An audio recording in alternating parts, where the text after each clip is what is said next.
मुलगा किंवा मुलगी पुस्तकासमोर बसतो, पण मन मात्र 1 मिनिटही स्थिर राहत नाही.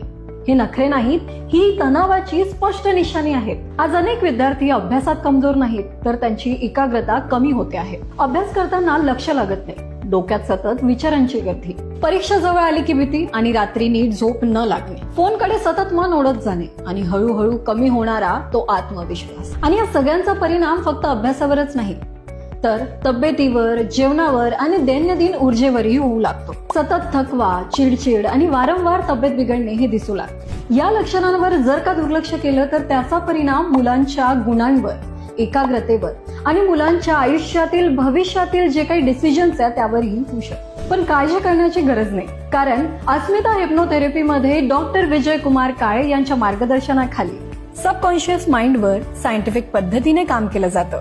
त्यामुळे विचारांची धावपळ कमी होते आणि मन स्थिर होतं आणि अभ्यासात लक्ष नैसर्गिकरित्या परत वाढू लागतं. कारण डॉक्टर विजय कुमार काळे यांना विद्यार्थ्यांसोबत काम करण्याचा आणि त्यांना मार्गदर्शन देण्याचा हा अनुभव 15 वर्षापासून आहे. कारण त्यांचं विद्यार्थी केंद्रित मार्गदर्शन हे साम टीव्ही, TV9 आणि झी24 तास यावरही प्रदर्शित झालं आहे. डॉक्टर विजय कुमार काळे संमोहन उपचारात तज्ज्ञ, दीर्घ अनुभव असलेले तज्ज्ञ, ज्यांना तुम्ही अनेक टीव्ही, मुलाखती व प्रसिद्ध पॉडकास्ट मध्ये पाहिलं आहे. डॉक्टर काळे यांनी गेल्या काही वर्षात हजारो रुग्णांना बिना औषध उपचाराने मदत केली आहे.